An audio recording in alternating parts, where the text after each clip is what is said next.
Mbote pe boye malamu na basangola bino ya poko ya lelo simande bokozwa ba détail nyonso.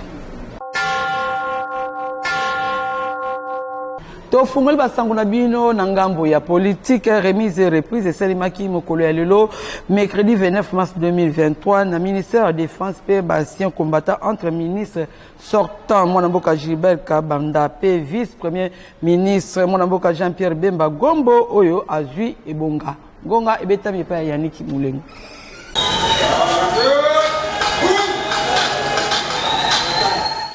Mosala Ebandi na vice-primature en charge de la défense nationale paix ancien combattant Oyo ekomisika awa na maboko ya Mwanamboka Jean-Pierre Bemba Gombo. Nyonso ebandaki na ministère ya défense nationale na avenue de la Gombe na commune ya Gombe mokolo ya mercredi 28 mars 2023 wapi Mwanamboka Jean-Pierre Bemba Gombo azalaki na masolo na Mwanamboka Gilbert Kabanda ministre d'État oyo atikeli ebonga. Sima ya masolo bango mibale bazwaki nzela pona kokende na haute cour militaire na avenue au commandement kaka kuna na commune ya Gombe pona cérémonie ya remise et reprise oyo esalemaki liboso ya bakambi ya ba FRDC pe ba officier mosusu. Sima ya lecture ya procès verbal Mwanamboka Gilbert Kabanda ministre d'État sortant azwaki maloba pona kotalisa situation générale ya ministère oyo atikeli Mwanamboka Jean-Pierre Bemba Gombo atalisaki ba réalisation na ye pe ba défi oyo ezali kozela numéro 1 sika ya défense nationale pe ancien combattant. Simande balekaki na signature ya procès verbal pe échange ya ba dossier. Jean-Pierre Bemba Gombo azwaki maloba pona mbala liboso lokola vice premier ministre pe ministre ya défense nationale pe ancien combattant pona koloba ete tango oyo ezali lisusu ya ba discours ya milai te ekomi tango ya kosala mosala pona kolongola ba anti-valeur na kati ya société congolaise pe mingi na kati ya ba FRDC po ete tokoka bongo kolongola humiliation to pe soni oyo elati ba congolais bambula ebele. Na bobiminde Mwanamboka vice premier ministre ministre ya défense nationale pe ancien combattant Jean-Pierre Bemba Gombo azwaki bongo ba honneur militaire oyo ezali na rana ye.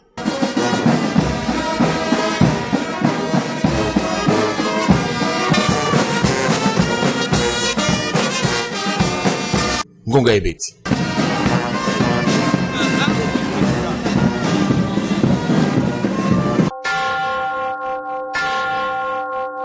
Simana ekozwa ibonga bolanda na mwa bolayi discours ya vice premier ministre ministre de la défense Mwanamboka Jean-Pierre Bemba Gombo.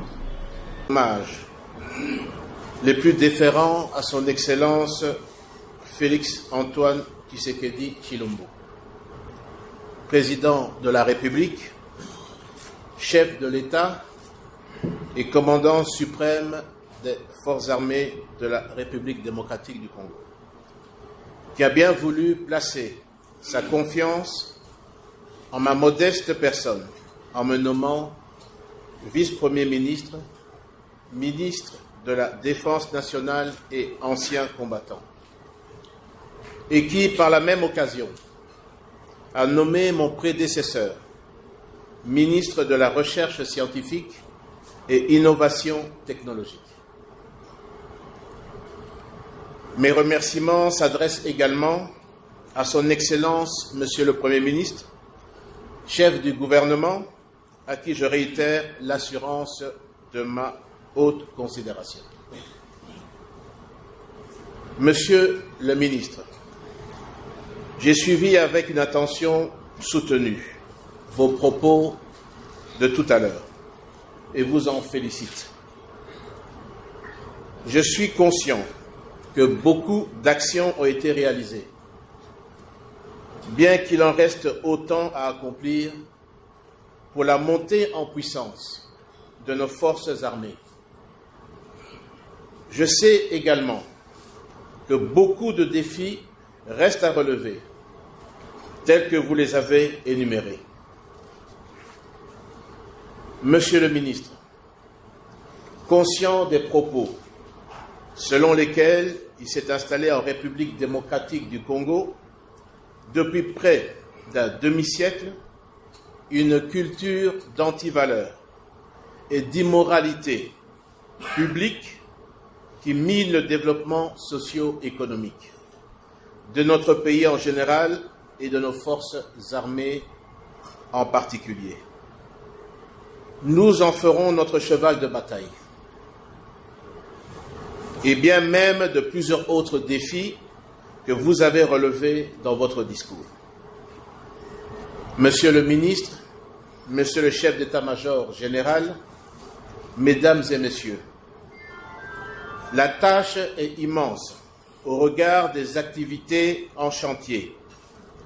Autant elle est immense, autant notre humiliation en tant que nation, à ce jour, l'est également. L'heure n'est pas au long discours, mais c'est plutôt l'appui de tout ce que je sollicite, ici et maintenant, afin que tous ensemble, nous assurions l'intégrité territoriale de notre pays, restaurions l'autorité de l'État et essuyions cette humiliation. Que vivent les forces armées de la République démocratique du Congo, que vive la défense nationale, que vive la République démocratique du Congo. Je vous remercie. Nangambo mususu cérémonie ya remise et reprise kati na vice ministre ya justice yakala Amato Bayu Bazire pe Yasika mwana mboka mambo balau tade esalimaki mokolo ya mardi 28 mars 2023 na ministère ya justice. Irene Blembi Abetis Ngunga. Cérémonie à remise et reprise na vice-ministère de la justice et Salemaki mokolo ya mardi 28 mars 2023 et pa yuapi vice-ministre de la justice ya kalamwa mboka Amato Barubazire atiki ebonga et pa ya mokitana ya sika maître Tade Mambula Umbemba juriste de son état pe conseiller juridique ya président Assemblée nationale bongo na bokomi na ye Ayamamaki kitoko wapi abandaki directement na ko rempli betape tolobi procès verbal oyo et marquaki officiellement remise et reprise entre vice-ministre sortant Amato pe asika Mamula Utade bolanda ndengele kaki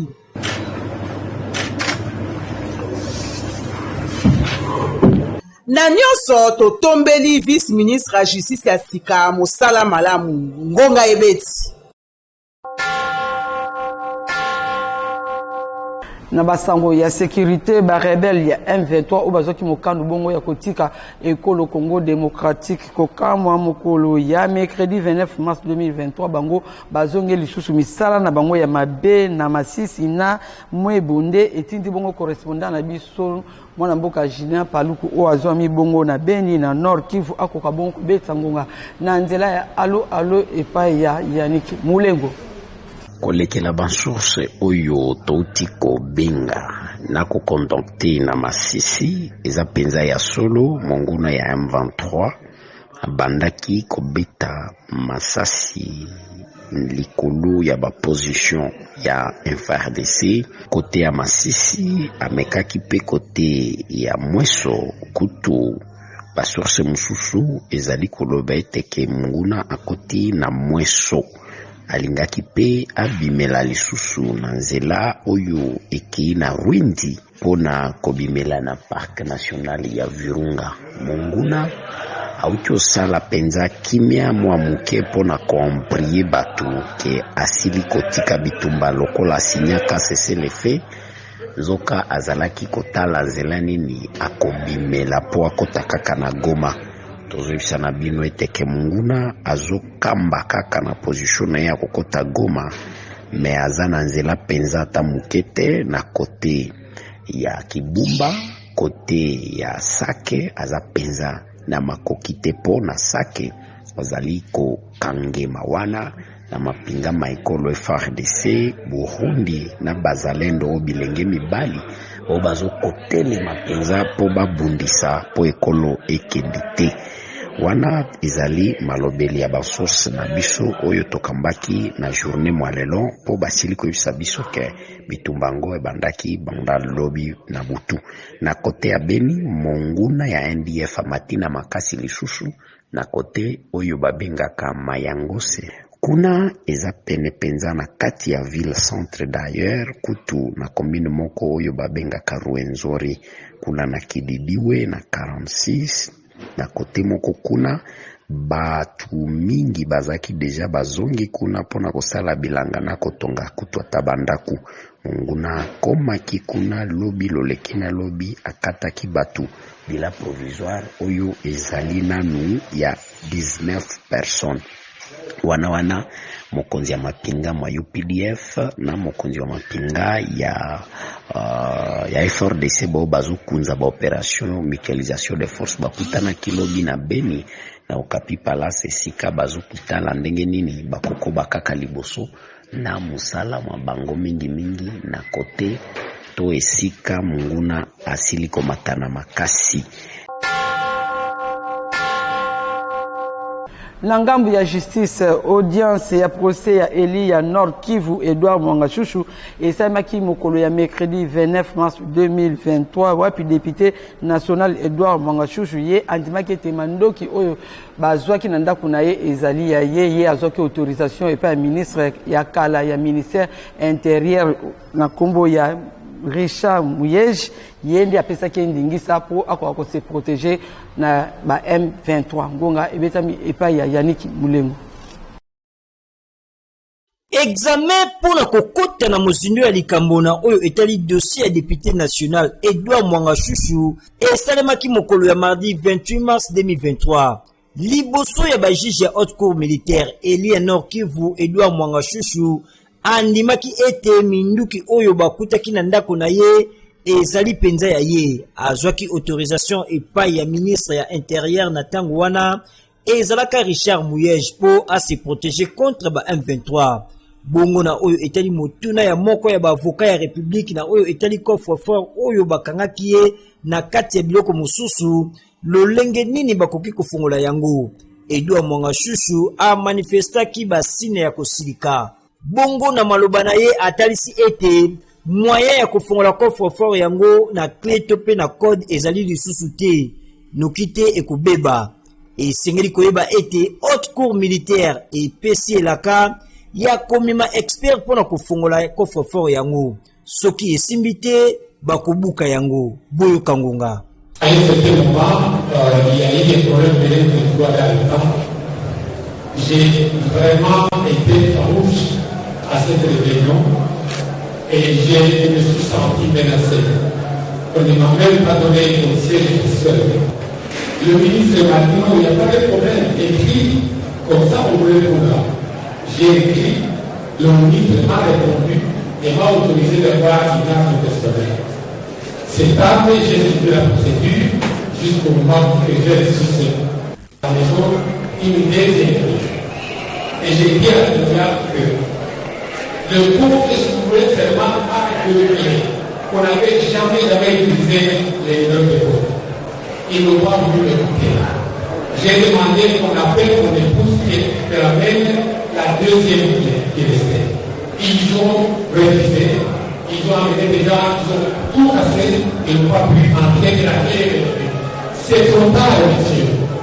Comme ils ont abîmé les pauvres, il faut les transformer. Prochaine audience ezali fixée mokolo ya mardi 14 avril ekoya. Esengeli ko simba ete ba service ya sécurité ba kutaka na ndako ya Edouard Mwangashushu na Gombe 42 munitions na date ya le 3 mars eleki. Lisusu Eli Nord Kivu azali poursuivi pour la participation na ye na mouvement insurrectionnel ko bomba minduki illégalement pe incitation na ba militaire ya kosala ba acte contraire na devoir pe discipline na bango. Dossier oyo bayimboka bazali kolandela yango na bokebi nyonso. Rendez-vous le 4 avril. Ngonga ebeti.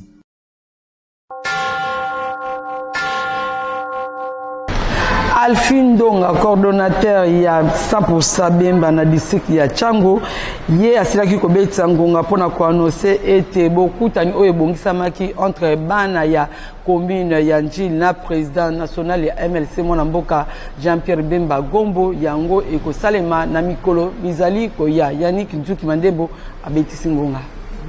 Nalingaki na profiter pe ko signaler na banzula nyonso en particulier na bandeko nyonso en Chango en général ngayo candidat na bango pe coordonnateur ya 100% Bemba na Tchangu activité autour za nango le 1er avril ou ça samedi oyo suite à la nomination ya président na biso national son excellence Jean-Pierre Bemba na vice premier ministre ministre ya défense activité ozala lisusu te activité eza reporté pour na date moko ultérieure donc samedi oyo bandeko babonga meko ya baebaki activité za sous samedi oyo te activité za na date ultérieure une fois date ezala précise to ya susu kozonga na micro na bino pour na signaler bandeko na biso date musu ya sika donc samedi oyo activité za ti organisation ezali na niveau na biso 100% Bemba chaque quartier bayebi très bien place oyo to sangana na chaque semaine ba activité et je continue normalement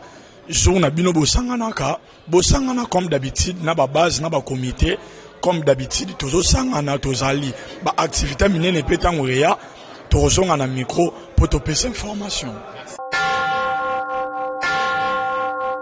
Souba mama ya Ligue des femmes ya Mouvement Libération du Congo MLC na mukuse basala ki bongo clôture ya mois de la femme na salle ya jardin botanique ya Kinshasa yango ezalaki na présence ya les amis de maman Hélène Basekawik batondaki ebele wana ngonga ebetami epa ya Letou Masiala Pires.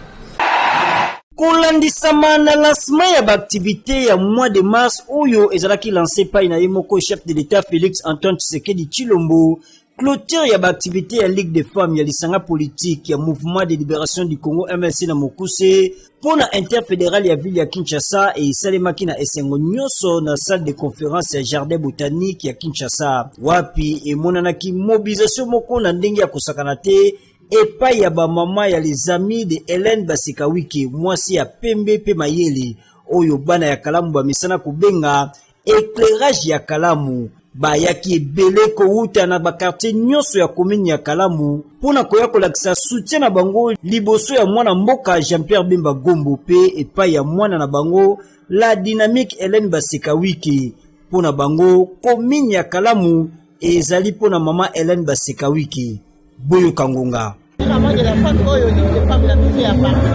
Le organisaki aka bomo mesandenge to sana kwa to tapu ba ya batu. Ya kila ba mama ona ko célébrer o eza mwana mise ya ba mama la organisation ya parti. Ya mwana ya biso ya biso célébrer na ba mama pena ba coordination ya parti ndenge bien kala.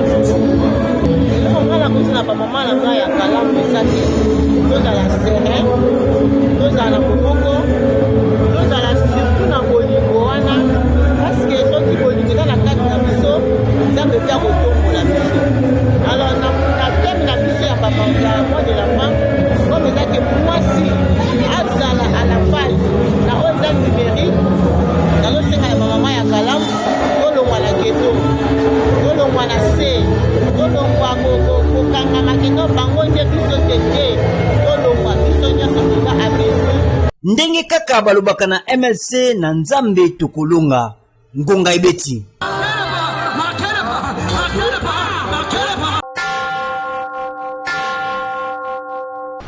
Matinée d'échange moko euti kosalema na salle de conférence ya paroisse Sacré-Cœur kuna na commune ya Gombe wapi esangisaki ba service d'assiette ya mobilisation ya ba recette non fiscale elongo na bakambi ya régie financière ya DGRAD.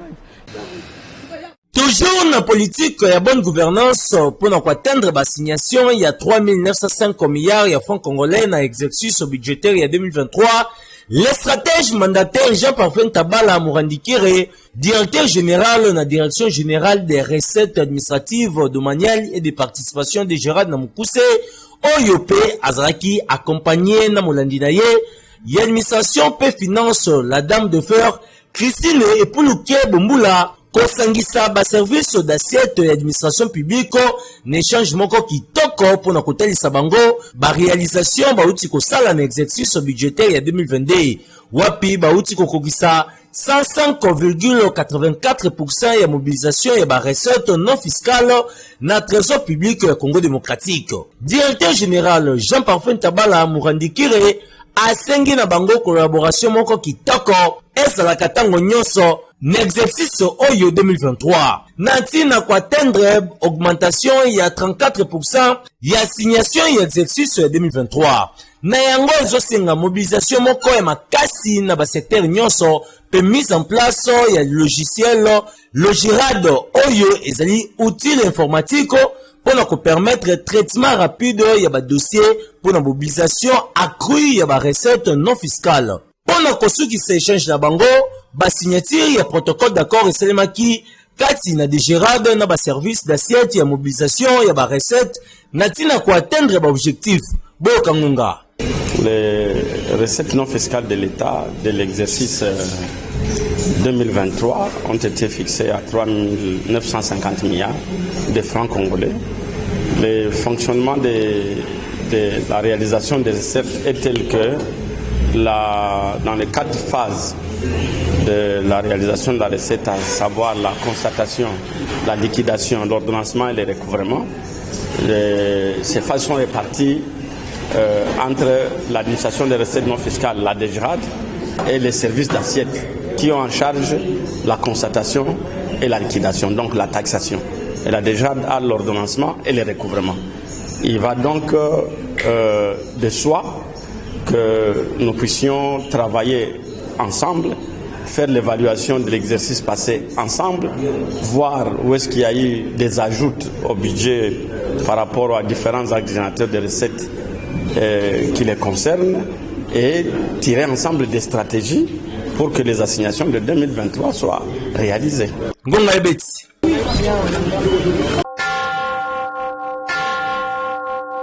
Nabasango ya société Dr Sami Katoubi président ya fondation oyo ezali kaka na kombo na ye basalaki clôture ya mois de la femme elongo na ba mama ya fondation na ye na KPM kuna na commune ya Ntsele simana yango ayebaki kotalisa bango vision ya fondation na ye pe na suka akabulaki bango ba pièce ya Maputa ngonga ebetami epa ya Yannick Mulengu.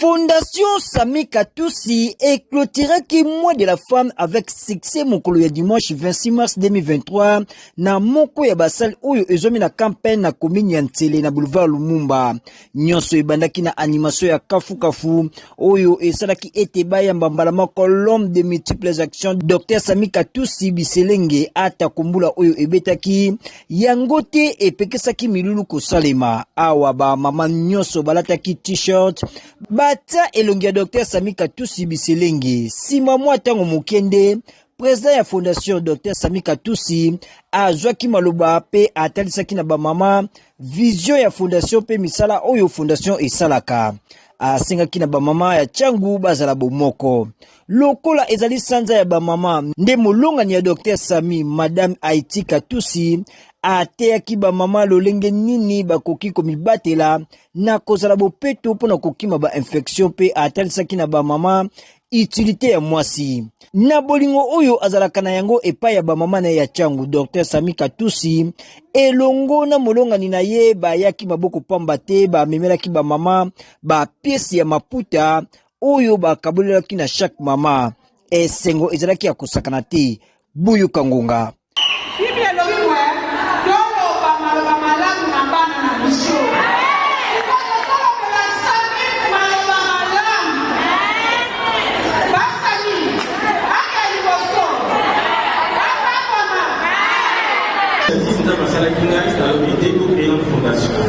Nasi ma fondation nasi tozali kosala te oyo misusu koluka mbongo ya elanda te biso tozali kaka en interne po ke toyeba kosungana de gauche droite na yango wana nalobaki te na mwa na fin nakosangisa mama kaka na suka nayebande nande kokende kaka na baseli me na suka toyeba kosangana toyeba kosolola mama mpe bamona ngai ngonga ibeti.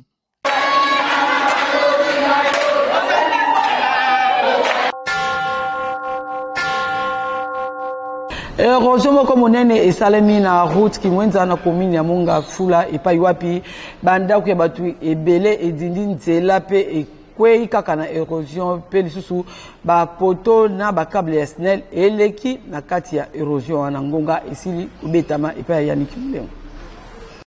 Catastrophe naturelle esalemaki na commune ya Mongafula sur route Kimwenda esikapi mai ya mbula oyo ebetaki dimanche eleki esalaki mosala nango ndenge bozali komona érosion monene efungwamaki nyonso wana mpona mai ya mbula ezangaki nzela ya koleka na puissance wana botala badega oyo esalemaki nzela epasukaki na mopanzi ekwe na érosion bandako ya bato ebele ekweyaki batikali sous la belle étoile kaka bango te Société nationale électricité pe balelaki ba câble na ba poto na bango ya mutuya ya pasi koleka population eteni wana ba komi na molili nzoka nde ba utaki kozwa courant yango kala mingi te boyo kangunga. C'est vraiment déplorable ce qui s'est passé ici. Il y a une entreprise qui est en train de construire les murs pour l'université. Alors, ils ont commis une grosse erreur d'entreposer leur matériel dans les caniveaux. Alors, quand la pluie a commencé, c'est devenu maintenant l'obstacle. Il fallait que la pluie cherche la voie à s'en sortir. Les conséquences, ça causait tout ça. Alors nous, on a perdu à peu près 30 à 40 mètres de nos câbles. On a perdu 4 poteaux, des poteaux MT qui étaient cloués dans l'érosion. Et puis les poteaux BT, c'est un nouvel FEDER qu'on a mis en service. Les quartiers qui étaient quand même éclairés depuis un mois, présentement ils sont revenus dans les noirs, en attendant que les choses reviennent normales. D'habitude, maï et cholakanaka niveau 1. D'habitude, les eaux des pluies passent par les caniveaux. Quand l'eau était débordée, elle a causé beaucoup de dégâts énormes. Ya koyeba ezali ete université ya Kinshasa ezali mosika te na kozwa dégâts ya érosion pamba te ekomi pembeni nango ngonga ebeti.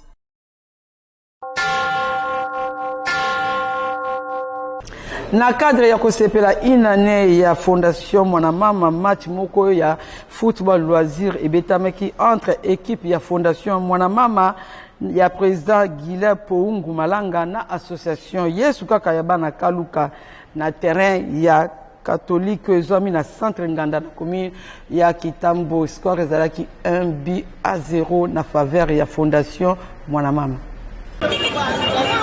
Toujours na cadre ya lancement ya activité pour na bosepeli inane ya misala ya fondation Mwanamama oyo ezali moko ya association ya lokumu na kati ya lisanga politique Alliance des forces démocratiques du Congo AFDC na mokuse parti cher ya professeur Modeste Batu Lukwebu.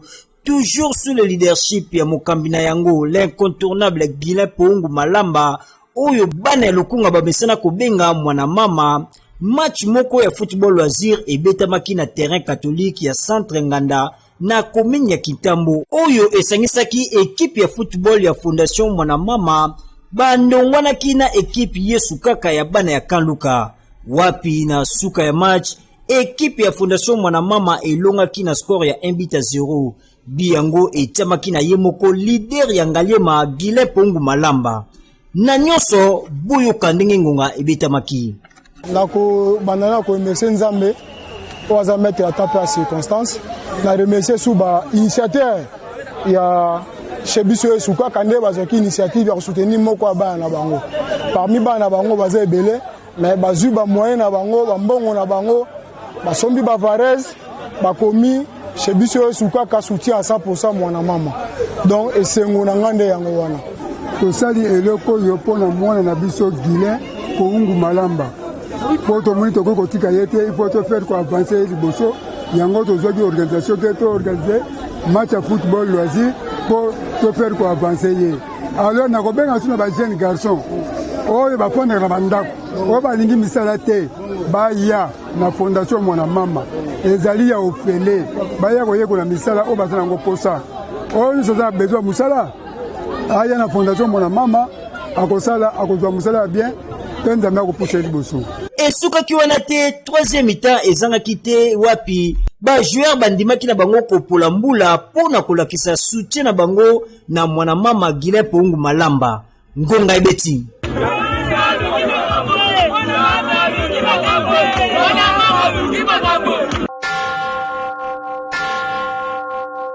Tokomi ya rubrique ya makanisi ya population kulandisama na match ya 4e journée ya éliminatoire na CAN Côte d'Ivoire 2023 entre Mauritanie et Congo démocratique oyo esukaki na un but partout mokolo ya mardi 28 mars 2023 nde etinti bakinois bakoka bongo kopesa makanisi na bango bazali bongo na micro ya Pires Pembe.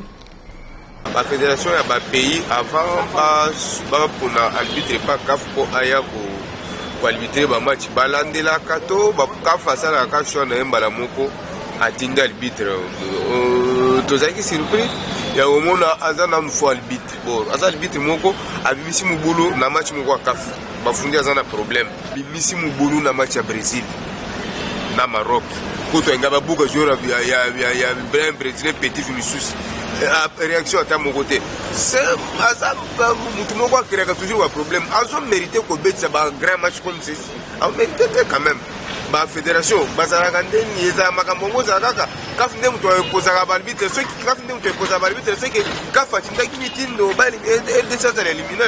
que nous on ne sait pas qu'est-ce qu'on a fait en Afrique. Pour entraîner à revoir l'équipe, on a bien. Pour que tu mettes là au Gabon, parce que Mauritanie équipe amicale, on m'a balle l'image en casté, mais c'est pas nous qui tenir, bon c'est grave. Il faut l'ancien ministre Kaboulo, agent Moutabali, par exemple, tu fais un défi. Il y a un secteur là, il y a un bon parce que balle moi, il était là dans le but là, il est très presque plus mieux, même aucun politique, aucun bon simbaté, mais balle tu dois gagner. L'équipe est allée un très bon match. C'est Nangaï particulièrement dans ces plagies, bien que tu souffrir un peu trop, le Léopard et Bétagui n'a bloqué un peu plus bas et on a eu à concéder par contre-attaque. Et en tout cas, tâche noire et à journée, la soirée on a plutôt, c'était l'arbitrage. En tout cas, il y a eu beaucoup des athées. Donc on a pris au sein de la CAF prochainement, on a un éliminatoire pour le VAR. Parce que là, tout ça, on a voulu par l'arbitre. Occasion nette, il y a penalty, touche, n'a pas carré. À Betty Kara, il y a un carton rouge, moi imaginaire, à Pessi Bakambu. Donc ça fait mal, bon. C'est le football, hein. C'est le football. Quand on joue à l'extérieur, les alarmes, on a un lourd moins. Awande to sukisi basangula bino ya poko lelo merci mingi na bino banso bozala ki na poko na basangula bino ya poko lelo matondi mingi na Patrick Lusala azalaki wana na sima ya kamera po tebilile komi na bino bandaku pe merci mingi na Teddy Angbana ye azalaki bongo na machine kimi ankolo mabota mabino botikala malamu.